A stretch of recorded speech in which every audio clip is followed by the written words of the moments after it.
Bienvenidos. Um, Dear President Joseph R. Biden, I respectfully am going to say you have got to hand the throne over to another candidate. Because if you do not release your seat, you are going to be releasing the seat to Donald Trump. Donald Trump wants to take away women's rights. Donald Trump wants to make encampments. Donald Trump wants to totally work with the Project 2025, and that consists of a lot of litigation and a lot of laws that are not going to be beneficial to people, the general society. The only people that his proposal is planning on benefiting are the people that are going to be making the money from his plan. So you have to step aside.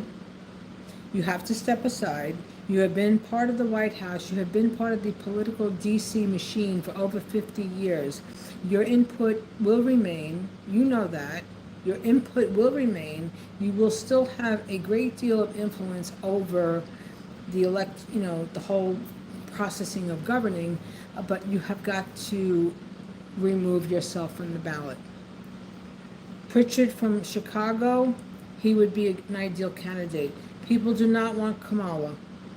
No disrespect to Kamala Harris, VP Harris. People do not want Kamala Harris. After the gaffe, the major gaffe that occurred when you had the debate, as it was prior to that, your ratings have plummeted because of what's happening in the Middle East. You know that. Your ratings have plummeted. The states that you won last go around, you would not win. You will not win because those states have already voted no confidence on your behalf. So you have to step aside. You have to step aside. And again, if you don't, you're going to hand over the reins to Donald Trump. Now, we all know, anyone in politics, you know that the organization ALEC, American Legislative, ALEC, they're very big on policy, GOP policy, all right? So there's so much that's at stake now, and if you do not withdraw, you are basically giving the green light. You are passing the torch over to Donald Trump. Donald Trump's base, they want to believe what they want to believe about him. You got your own sack of poo-poo. We all know this. Listen, Democrats, Republicans, you all got your own sacks of poo-poo, right? With a lot of sacks of poo-poo. But right now, the main focus poo-poo is not having Trump in the poo-poo White House, okay? So, you have to step aside. 100% you have to step aside. I'll run for president. I'll be the president. I would. But it's not going to happen. It's not going to happen. So the sooner that the heads of state, those in Congress, Barack, I think we got a problem here. Barack. I mimic people really good. I can even project my voice, like Pee-wee. I don't do any drugs. I don't have any alcohol. It's just me. I get serious. You have to step aside. You have to go. You have to go. Your influence will be very, very much involved.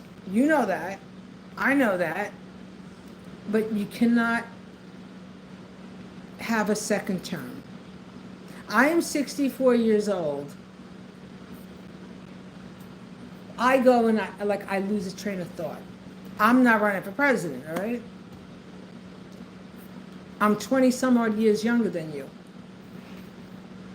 Yeah, you have to go. And there needs to be a law set up that no candidate can hold office of commander-in-chief after the age of 70. It's ageism in America. This is true facts. The body breaks down, the brain functioning slows down, you know? Like as we get older and we age, our brain ages just as fast. You know, our brain stops growing at the age of 14. You know, everything else that we accumulate as far as knowledge-based information is stuff that we gather from what we see and what we learn in our surroundings. So you have to go. You have to go. And I apologize for all my profanity in reference to you, but you're really pissing me off with this mofo war. So this has to stop. This has to stop. Anyway, have a great day, everybody. And pray for world peace, and pray that Joe Biden does the right thing for the American people. Because, listen, cognitive decline, it happens to everybody. You know, it happens to everybody. Anyway, till next time. Peace. World peace, world peace. Pray for peace. We need world peace. And this war has to end.